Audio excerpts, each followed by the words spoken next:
Hi friends, welcome to learn with சீபா channel.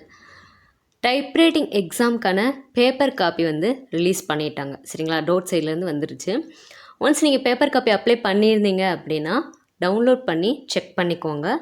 நீங்கள் type பண்ண பேப்பரில் என்ன மிஸ்டேக்ஸ் இருக்குது, நீங்கள் கரெக்டாக பண்ணியிருக்கீங்களா, இல்லை இப்போ நீங்கள் ரீவேல்யூஷனுக்கு அப்ளை பண்ணால் இப்போ நீங்கள் எடுத்திருக்க மார்க்கை விட அதிகமாக வருமா, அதாவது ஃபஸ்ட் கிளாஸில் இருக்கவங்க இன்னும் பெட்டராக பண்ணியிருக்கீங்க அப்படின்னா அது ரீவேல்யூஷன் அப்ளை பண்ணலாமா, பெட்டராக பண்ணியிருந்தீங்கன்னா ரீவேல்யூஷனுக்கு கண்டிப்பாக அப்ளை பண்ணலாம்.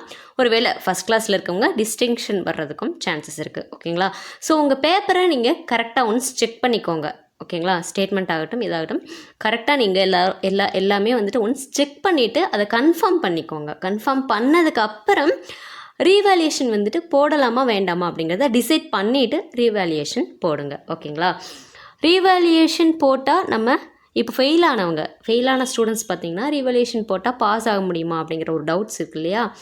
நீங்கள் நல்லா பண்ணியிருக்கீங்க அப்படின்னா அதுக்கான மார்க்ஸ் கண்டிப்பாக வரும். அதனால் ரீவேல்யூஷன் போடுறத பற்றி எந்த டவுட்டும் வேண்டாம். நல்லா பண்ணியிருந்தீங்கன்னா அதற்கான மார்க்ஸ் வரும். சரிங்களா, அதை நோட் பண்ணிக்கோங்க. ஸோ பிளாங்காக மைண்டை வைக்காமல் ஒன்ஸ் நீங்கள் கன்ஃபார்ம் பண்ணிவிட்டு பேப்பர் காப்பி பார்த்து கன்ஃபார்ம் பண்ணிவிட்டு ரீவேல்யூஷன் போடுறதா இல்லையா அப்படிங்கிறத டிசைட் பண்ணிவிட்டு ரீவேல்யூஷன் போடுங்க. ஓகேங்களா, ஓகே. அதற்கான நோட்டிஃபிகேஷனும், அதாவது ரீவேல்யூஷனுக்கான நோட்டிஃபிகேஷனும் டோட் சைட்லேருந்து வந்திருக்கு. ஓகேங்களா, ஸோ ஒன்ஸ் அதை நம்ம பார்த்துக்கலாம். மறுமதிப்பீடு அறிவிக்கை. சரிங்களா, ஸோ டோட் சைட்லேருந்து கொடுத்துருக்காங்க. இணையதளம் மூலம் அந்த விவரம் அப்படிங்கிற அந்த பாக்ஸ் இருக்குல்லையா, அதில் பாருங்கள். இணையதளம் மூலம் மறுமதிப்பீட்டிற்கு விண்ணப்பத்திற்கான தொடக்க தேதி. சரிங்களா, அது விண்ணப்பம் செய்வதற்கான தொடக்க தேதி பார்த்தீங்கன்னா நாள் 21/11/2025.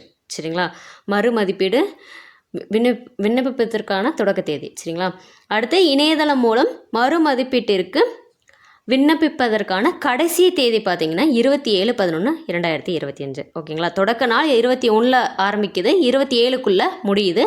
ஸோ நீங்கள் எவ்வளோ சீக்கிரம் நீங்கள் பேப்பர் காப்பி பார்த்து கன்ஃபார்ம் பண்ணி ரீவேல்யூஷன் போட முடியுமோ ஸோ அதுக்கு தகுந்த மாதிரி நீங்கள் டிசைட் பண்ணி ரீவேல்யூஷன் போட்டுக்கோங்க.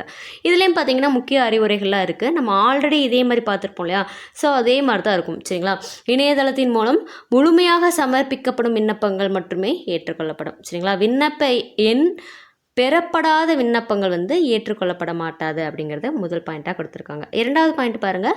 விண்ணப்பதாரர்கள் விண்ணப்பத்தில் அவர்களின் பாடப்பிரிவு என்ன சப்ஜெக்டு, அதனோட நிலை, அது என்ன ஜூனியரா சீனியரா அப்படிங்கிற அந்த நிலை இருக்கும் இல்லையா, நிலையை சரியாக நம்ம மென்ஷன் பண்ணியிருக்கணும். அந்த விண்ணப்பம் சமர்ப்பித்த பின் இந்த இதை நம்ம மாற்ற முடியாது.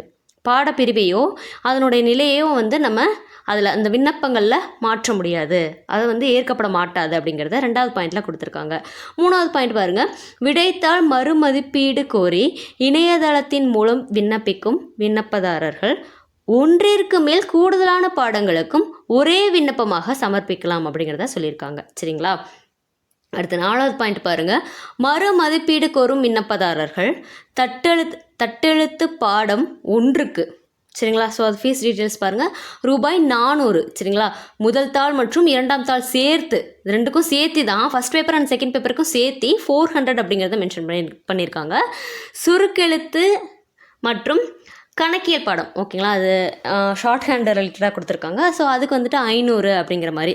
ஸோ ஷார்ட் ஹேண்டுக்கும் கணக்கியல் அந்த இது அக்கௌண்ட்ஸ்க்கும் ரிலேட்டடாக 500 ஃபீஸாக இருக்குது அப்படிங்கிறது முதல் தாள் மற்றும் இரண்டாம் தாள் சேர்த்து. சரிங்களா, இணையதளத்தில் ஆன்லைன் பேமெண்ட் கேட்வே வழியாக செலுத்த வேண்டும். இந்த அமௌண்ட்டை நம்ம அப்படி பே பண்ணணும் அப்படிங்கிறதும். ஃபிஃப்த்து பாயிண்ட் பாருங்கள். இணையதளத்தின் மூலம் விடைத்தாள் நகல் கோரி விண்ணப்பித்த விண்ணப்பதாரர்கள் மட்டும்தான் மறுமதிப்பீட்டிற்கு விண்ணப்பிக்க அனுமதிக்கப்படுவார்கள். இது நம்ம ஆல்ரெடியே இன்னொரு வீடியோவில் பார்த்துருப்போம். இப்போ நீங்கள் பேப்பர் காப்பி வாங்கியிருப்பீங்க இல்லையா, அவங்க மட்டும்தான் இந்த மறுமதிப்பீடு. சரிங்களா, இதுக்கு நம்ம அப்ளை பண்ண முடியும் அப்படிங்கிறது ஃபிஃப்த்து பாயிண்ட். இது ரொம்ப இம்பார்ட்டண்ட். சரிங்களா, ஓகே. ஆறாவது பாயிண்ட் பாருங்கள். இணையதளம் வழியாக விண்ணப்பிக்காமல் பழைய விண்ணப்பம் கொண்டு தபால் மூலம் அனுப்பப்படும் விண்ணப்பங்கள் ஏற்கப்பட மாட்டாது. சரிங்களா, ஸோ நம்ம ஆன்லைன் மூலமாக தான் நம்ம அதை விண்ணப்பிக்கணும் அப்படிங்கிற மாதிரி சொல்லியிருக்காங்க. அடுத்து ஏழாவது பாயிண்ட்டு.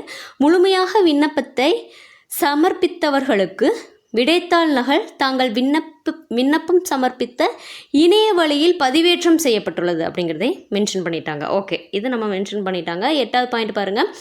விண்ணப்பத்தை சமர்ப்பிக்காமல் பணம் செலுத்தியிருந்தாலோ, சரிங்களா, அப்ளிகேஷன் போடாமையே நீங்கள் அமௌண்ட் பே பண்ணியிருந்தாலோ, வேறு ஏதேனும் காரணங்களினால் தவறாக பணம் செலுத்தி இருந்தாலோ எக்காரணத்தை கொண்டும் செலுத்தப்பட்ட பணம் திரும்ப வழங்கப்படாது அப்படிங்கிறத குறிப்பிட்டிருக்காங்க. அடுத்து 9வது பாயிண்ட் பாருங்கள். மறு மதிப்பீட்டிற்கான தேர்வு முடிவுகள், சரிங்களா, இந்த ரீவேல்யூஷனுக்கான தேர்வு முடிவுகள் தொடர்பான விவரங்கள் எங்கே இருக்கும்?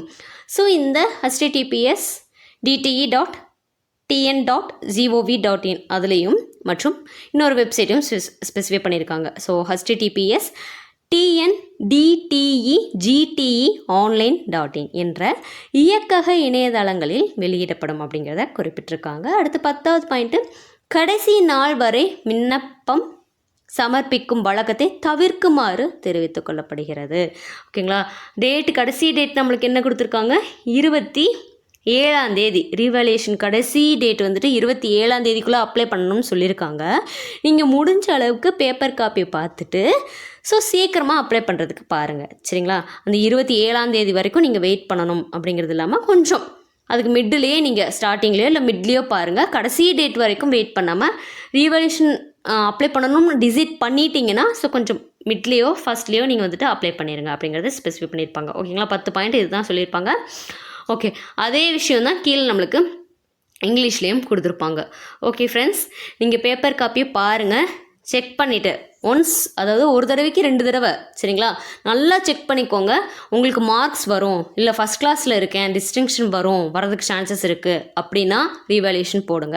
இல்லை நான் ஃபெயில் ஆகிட்டேன், பாஸ் ஆகணும், அதுக்கான மார்க்ஸ் கண்டிப்பாக வர்றதுக்கு சான்சஸ் இருக்குது அப்படின்னு உங்களுக்கு தெரிஞ்சால் நீங்கள் ரீவேல்யூஷன் போடலாம். ஒன்ஸ் டிசைட் பண்ணிவிட்டு முடிவு எடுத்துகிட்டு அதுக்கப்புறம் ரீவேல்யூஷன் அப்ளை பண்ணலாமா வேண்டாமா அப்படிங்கிறத டிசைட் பண்ணிக்கோங்க, முடிவு எடுத்துக்கோங்க. ஓகேங்களா. ஓகே ஃப்ரெண்ட்ஸ், இதே மாதிரி இன்னொரு அடுத்த பதிவுகளை சந்திக்கலாம். தேங்க்யூ. இந்த மாதிரி வீடியோக்களை தொடர்ந்து பார்க்க என்னுடைய சேனலை சப்ஸ்கிரைப் பண்ணிக்கோங்க. அப்படி பக்கத்தில் இருக்க பெல் ஐக்கனை கிளிக் பண்ணிக்கோங்க. தேங்க்யூ.